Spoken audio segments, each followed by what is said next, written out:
besties. My name is Brittany. This is Rescues and Reads. Thank you so much for joining me here today. If you are new, welcome. I'm so glad you're here. And if you're already subscribed, as always, I appreciate your continued support. Thank you for returning to another video. So in my Patreon, I was kind of requesting some video ideas, and one of my patrons, Andrea, actually recommended a trope or nope style video where I talked about popular romance tropes, whether or not they were a deal breaker for me or whether or not I liked them, and provided examples when I could of ones that I really enjoyed or did not enjoy that contain these tropes. So I thought that would be a good idea, especially in honor of Valentine's Day. So I want to say that I have maybe about 20 or 21 different popular romance tropes to discuss in this video. So we're going to go ahead and just jump right in. As per usual, these are listed in no particular order. They are just basically listed in the order that I wrote them down in. So the very first trope that I have listed down here is enemies to lovers slash rivals to lovers. So with regard to this trope, we have our two main love interests and they don't like each other for whatever reason. Maybe they downright hate each other, or maybe it could be situational. So maybe we have two people who are in competition for a certain position at their job, and that kind of causes them to not like each other, right? But then over time, they start to get to know each other and they start to fall in love with each other. And I actually really enjoy this trope. I think that this trope is something that's very multifaceted, right? Because you have two main characters and their distaste for one another is primarily because of assumptions maybe they've made about the other, or rumors. Essentially, they don't really know the other person very, very well. And so over the course of the book, they are actually learning about the other person and they are realizing that all of the assumptions that they've made about the person are wrong. I think enemies to lovers typically has a lot of good development with regard to not just their relationship, but also the characters as a whole, because you as a reader are also getting to know these people and you are starting to root for them. So I really do love the development that typically comes with a good enemies to lovers romance. So I would say that enemies to lovers is probably one of my most favorite romance tropes. Then of course this naturally leads into friends to lovers, which is a trope that I definitely don't enjoy as much as enemies to lovers, because I definitely don't necessarily feel like there's as much of a leap in terms of their relationship, right? Because these are people who already have that foundation as friends. And even though in real life, that's what we always encourage, right? Get in a relationship with somebody that you are already friends with rather than somebody that you don't know. So in real life, you know, the friends to lovers thing I think would work really, really well. But in terms of writing, it's not necessarily my favorite. Now, there are definitely a lot of complications that come with friends to lovers, right? Because you have two people who may have been friends for a really long time. They don't want to ruin that relationship that they already have with each other. So I think that is ultimately what makes the friends to lovers trope substantial in my opinion. I would say that my favorite friends to lovers book is The People We Meet on Vacation by Emily Henry. That is by far, hands down, the best friends to lovers romance book that I have ever read in my entire life. And I think it's one that did it really, really well. So friends to lovers is certainly not a deal breaker for me. I will happily read a friends to lovers book. It's just not my favorite in comparison to enemies to lovers. The next trope I have written down here is a forced marriage or arranged marriage. And I honestly will say that I don't really feel like I have a lot of experience with this trope. I don't think that I've read very many romances at all that contain a forced or arranged marriage, unless you're really talking about more like a fake dating situation in which the two main characters have colluded to marry each other for a specific reason. Like one of the common things that you see is somebody is going to need an inheritance and there's a stipulation that they have to be married before they can get this inheritance. And so the two main characters, they are not with each other and they're not in love with each other, but they want to marry each other so that they can get this inheritance, right? And I guess it's going to kind of lead into the fake dating trope as a whole. And I think that's one that we are seeing done more and more and more in books these days. And I really don't have a lot of opinions on the forced arranged marriage thing. I really don't think that it's my favorite though. I think that if it was something that I gravitated towards, that I would be reading more of it. And I definitely don't like the idea of a forced or arranged marriage that's outside of the main character's control, right? So if this is something that's more culturally relevant, like they're being forced into a traditional arranged marriage, that is definitely not going to be my cup of tea. If it's something that's a deal between the two main characters, I think that I'm more likely to enjoy it, but it is still not my favorite. Now, fake dating, I can enjoy fake dating, but again, this is something that is just very, very predictable, right? You have two people, they're not together, they don't even really like each other all that much, or they don't know all that much about each other, but they are getting together and you know that they are going to fall in love after this fake dating situation. And ultimately, I just think that fake dating is a little bit too overdone these days. It's one of those tropes that like every single book is doing. Again, it's not a deal breaker for me because I have loved a lot of fake dating books. I think my favorite is definitely The Love Hypothesis by Ali Hazelwood. I think that's the prime example of a fake dating book that I have ever read. I still love that book to this day. I would also kind of say that Funny Story by Emily Henry, which is one of my favorite Emily Henry books, is also a fake dating situation. Although that was a more unusual circumstance, and that's probably why I liked it, because I don't feel like it was traditional fake dating. I felt like there was a lot more to it than a traditional fake dating dating type situation. So I really enjoy it, and I can really like a good fake dating situation, but it's not something that if I know that it's in the book, I'm going to instantly want to drop everything and read that book. It's not going to be a selling point for me, if that makes sense. Now let's go ahead and talk about surprise / unexpected pregnancy. I don't really think I need to say much about this because if you have been on my channel for any length of time, you will know how I feel about pregnancy in a book at all in general. This is 100% a deal breaker for me. I will almost never read a book if I know offhand that it is going to contain a surprise or unexpected pregnancy. First of all, I just don't love pregnancy and children in books in general, but I do not like the idea of a relationship built around a pregnancy. Just because a woman gets pregnant by a man does not mean that they need to be together. And I feel like it leads to a lot of relationships that just should never have been to begin with, right? And you are actually causing more harm than good to that child when you are in an unhappy relationship. Children see that, right? They see when you're unhappy in your relationship. They see when you're fighting. And so I really don't like when parents decide to get together or stay together for their children. And I feel like these romances that feature a pregnancy that ultimately ends up leading to a relationship, I just kind of feel like it embodies those more traditionalist views, even though these romances are legitimate, right? Like these people are really getting together and they are falling in love, and I get that. I just really don't like the idea of a romance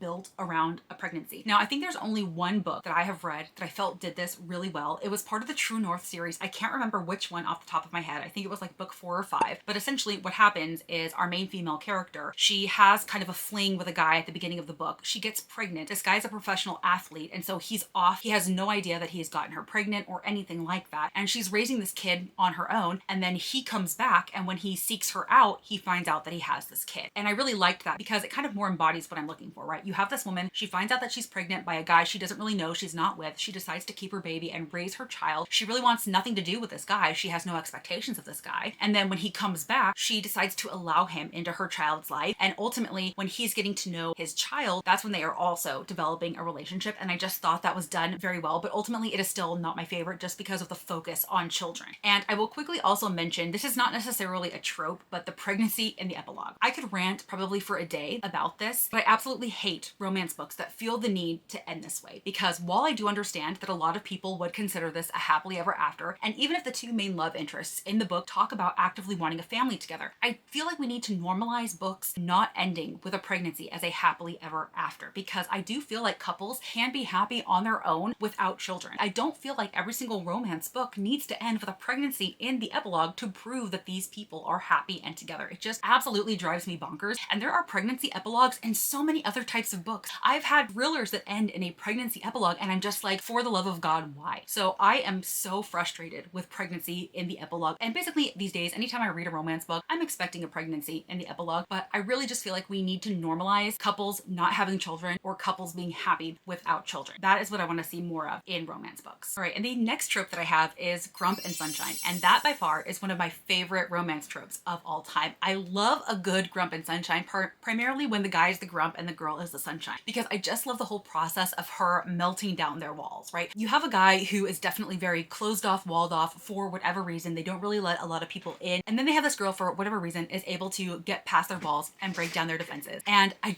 really, really enjoy the concept of those stories. I feel like in those stories, I get a lot more emotional investment in the characters. Some of my favorite Grump and Sunshine romances are, of course, The Simple Wild by K.A. Tucker and All Roads Lead Here by Mariana Zapata. I think these are two slow burn Grump and Sunshine romances that did it very, very well, and I enjoyed immensely. And I actually want to move into this next one, which is Small Town Romance, which I also do really enjoy. And I think that The Simple Wild is probably one of my favorite examples of a small town romance as well, because that is set in Alaska. I'm not entirely sure what it is about small town romances that is so popular these days, or what it is that really works for me and a lot of other people, but I do feel like there's maybe a sense of safety and coziness when it comes to small town romances, if that makes sense, right? I think also these small town romances definitely are geared towards people who love shows like The Gilmore Girls, right? That's set in small town Connecticut. You have relationships between Luke and Lorelai. We have the Grump and the Sunshine there. We have the small town aspect there. They want the Luke and Lorelai vibe and feel. So I really enjoy a good small town romance. Next, let's talk about second chance romance. I am actually a person that really does enjoy a second chance romance, but I will say that it has to be done well, and I have to believe that the relationship is redeemable, right? I think most of us, it's pretty safe to say that a lot of our exes are exes for a reason. Even if they were the last person on earth, we would never want to get back with that ex. ex, right? We don't want to get back with our exes. The relationship ended for a reason, and there's really no reason for us to think about that person or want to be with that person. But I do believe that there are some relationships that maybe ended prematurely, or they ended because of a misunderstanding, or maybe people change. And there is a redemption that can happen with these two people, and they can find their way back to each other, and maybe they can make it work. But again, I do have to believe that the reason that they ended the relationship is for a redeemable reason, and they can look past. One of my favorite second chance romances is definitely Every Summer After by Carly Fortune. That actually starts as a childhood friends to lover situation, and then they break up, and then they get back together in their adult life. And I just thought that the way that it was done and developed was done really, really well. Another good second chance romance that didn't necessarily hit me like it hit a lot of other people was Before I Let Go by Kennedy Ryan. That was full of a lot of harder hitting elements. It features a married couple. They've only been divorced a couple of years. They went through something very, very traumatic in their past, and they ultimately end up working to get back together. There were some very hard topics covered in that, and I did root for their relationship because I do believe that they truly loved each other and wanted to be together, and they weren't apart because they didn't love each other or because one person did something super nefarious, right? There were just some tragedies that came between them. So I do think that second chance romances can be done very, very well, and in those situations, I do like those romances. Next, I have the trope of age gap. Now, I will say that I don't have a lot of experience with age gap, but I know that a lot of age gap romances tend to be more on the smutty side, and those are definitely not my thing. But I will say that one of my favorite romances of all time is Part of Your World by Abby Jimenez, and that is a story in which the female main character is about, I want to say 9 or 10 years older than the male main character, and that age gap did not bother me in the slightest. That is definitely not a super smutty novel, right? That is definitely not what that book is. That is a harder hitting contemporary romance. So when it's done like that, I feel like I can enjoy an age gap. And even though I love me a good silver fox, but I personally can't really necessarily see myself in a relationship with those older men. And so when I am reading a book that features a younger woman and an older man, it sometimes just a little bit kind of gives me the ick, unless it's done really, really well. So I would say that age gap is definitely not my thing. And let's talk about the siblings best friend trope, where you have a main love interest and they are falling for the best friend of their sibling, whether that's brother's best friend or sister's best friend, what have you. This is one that I'm definitely very indifferent towards. I definitely have not read a lot of these, and I would be willing to read more, and assuming, just like anything else, right? If they are done well, I can enjoy them just as anything else. It's not going to bother me that there is this trope in the book. I'm not going to actively avoid it. So this is certainly one that I really don't have thoughts on either way. All right, let's go ahead and talk about the You've Got Mail trope, because the You've Got Mail trope is probably one of my favorite romance tropes, but just because it's in a book doesn't necessarily mean it's done well. I love the You've Got Mail trope when it is done correctly. So you have two people who are corresponding. They don't know who the other person is for whatever reason. They have chosen not to identify themselves. And then these two people interact in real life through whatever context. And eventually one of those people finds out who the other is, but they don't reveal that. And instead they continue to get to know each other outside of these communications, and eventually all is revealed and they fell in love. That is the perfect setup for the You've Got Mail trope. And I feel like a lot of books try to do this, but they do this poorly. One example is Love on the Brain by Ali Hazelwood. The You've Got Mail trope was very much a side thing, and it didn't need to be in the story. In fact, it actively took away from the story, in my opinion, and I don't know why it was there. It didn't add anything to the story, and I would have much preferred that to be the focus of the story rather than something so tangential. We also have Divine Rivals, which I've talked about recently. That included the You've Got Mail trope. Another one that I don't feel was done very well because the communications between the characters were not very lengthy. For the most part, they weren't very deep, and I had a hard time believing that our female main character could start to fall for our male main character through these communications alone. And when it came to their in-person interactions, I also don't feel like they had enough time together to actually fall in love with each other, but yet bam, they're in love with each other and they're getting married. So I feel like we have to have the perfect You've Got Mail setup. You've Got Mail is one of my favorite movies of all time. It is definitely one of my favorite rom-coms of all time, and I just absolutely love everything about it. And so when it is done well in a story, it is definitely one of my favorite romance tropes within a story. And another trope is forbidden love. If I had to lean one way or the other, I definitely think I would say that I am a forbidden love type of girly, but I think that this is another one that really depends on the context. Like, why exactly is it forbidden for these two people to be together? And I'm not against it. It's definitely not a deal breaker. I'm willing to explore this trope more, so I would love some forbidden romance options from y'all if you have any, but it's also not one that if I see in the synopsis, I'm going to be like, oh yes, I need to read it because it's forbidden love. Another interesting trope that was brought up when they were giving me suggestions was the magical romance. And what I mean by that is a magical realism romance. So a romance that contains speculative elements. And I'm definitely going to have to say that I am a fan of these just because out of the limited interactions that I've had with these types of books, I have really, really enjoyed them. Spells for Forgetting and The Unmaking of June Farrow are definitely my top two examples of this. I also very, very much love The Dead Romantics by Ashley Poston. I did read The 7 Year Slip by Ashley Poston, which I didn't love as much, but I could see the appeal of the book. So I do think that I can say that I really do love a good magical realism element to the romance of a story. And I would love to get more suggestions on this. I really would like to dip my toes more into options in the future. All right, and how about the romance between a celebrity and a normal person? Not gonna lie, I typically do not like these books. I really do not like when it's maybe like a rock star romance and a normal person romance. And the reason is because I primarily find these books to be just plain wish fulfillment on the part of the author. How many of us can say that we never really dreamed of being swept off our feet by an incredibly famous musician or actor? We were going to live this very grand and glamorous lifestyle, right? We've all had these dreams. And so I feel like when they put it on the page, it's so very unrealistic and it's unrelatable. Like so many of these rock star romances I've read features a rock star who falls in love with a normal person and then they whisk this person off their feet and they travel around the world and they do all of these tours and stuff. And to me, it's just not realistic. It's just not something that I want to read about. And I would say that for the most part, it is kind of a deal breaker. But I will say that I have read some really good ones, like the Happy Ever After playlist. While my least favorite thing about that was the fact that it was a rock star normal person romance, I do think that for the most part, it was done really well. I do think that they can be done interestingly, but for the most part, I would say that I have really disliked all of the books that I've read that feature a famous person with a normal person in a romance. I should have definitely mentioned these at the beginning because these are probably some of the two most well-known and also the most hated tropes in romance, and they are definitely deal breakers for me, and that is Insta-love and love triangles. I'm really not going to say anything more about them here. We are all familiar with them and what they are, and I can't really think of a single example of a time when I loved a book that contained either of them. I am willing to entertain a love triangle if it is done well. I think it can be done well in certain instances, but it's not really what I want to see, and I almost always really dislike a book that features Insta-love. I don't have enough time to connect with the characters or their romance or to root for them, and I don't want to see it. And I definitely do not also want Insta-lust. I don't want these two main characters fucking each other with their eyeballs as soon as they make contact, and I definitely don't want one or the other completely losing their ability to speak to the other because that other person is so hot. I just really never understood that. I have never once lost my ability to speak when I'm confronted with a person that is just so incredibly gorgeous and beautiful. Like, I just don't understand. So I really hate Insta-lust, Insta-love, love triangles, all those things. They are, for the most part, deal breakers for me. Now, with regard to a good opposites attract romance, I really do like this, especially, now I'm gonna admit, I am a sucker for a bad boy getting with a good girl, especially when we have like the bad boy who really is not as bad as he seems. He's very much redeemable and he falls for the girl with a heart of gold, right? So she kind of melts his hardened exterior and she makes him want to be better and stuff like that. I am definitely that person that loves a good girl with a bad boy. It's very much reminding me of like a Jax Teller and Tara situation in Sons of Anarchy, right? Even though Jax Teller, for all intents and purposes, really isn't a good man when you think about it, but for the most part, you just love him and you root for him no matter what he does. So I am really a sucker for these romances. I would love more instances of these romances. If you have any recommendations, please feel free to leave them down below. Also know some of my other parameters, that it has to be kind of slow burn, harder hitting. If you have any options for these, please feel free to leave them down below. Another trope that is really popular these days is the single parent romance. Primarily, I think the one that's most popular right now is the single dad romance. For a lot of people, that is just really sexy. A man who is taking really great care of his kid. For whatever reason, he is raising his kids on his own. And I know a lot of people just really love that trope. I think for a lot of women, it just makes their womb ache or something like that. I don't know, but we all know that I don't feel those things when it comes to pregnancy and babies and stuff like that. And I typically do not love a book that surrounds a single parent just because it doesn't really affect me that way. And since I'm not a big fan of children, having children be the forefront of a book doesn't really do a whole lot for me. Now, that being said, single parent is not a deal breaker for me. If I see that there's a single parent trope, I might be a little bit less likely to be in a hurry to pick it up, but it is certainly not a deal breaker for me like some of the others. I would say one of my favorite instances of this trope is All Roads Lead Here by Mariana Zapata, which I did mention earlier as well with regard to the Grump and Sunshine trope. Although the situation in Rhodes was unique in that Rhodes was not the only dad to this child. He was a sperm donor. I can't remember the situation, but I think they were his best friends. He donated sperm so they could have a baby, but he also wanted to be in the child's life. So he is considered the father of this kid, even though he is not the only father of this kid. And I really did like it because the kid in this instance was actually older. He was a teenager. It was a different dynamic, and I liked the way that that was explored. And I much preferred the way it was done in there than, say, the one by Elsie Silver that everybody loses their absolute mind over. Like Daddy K,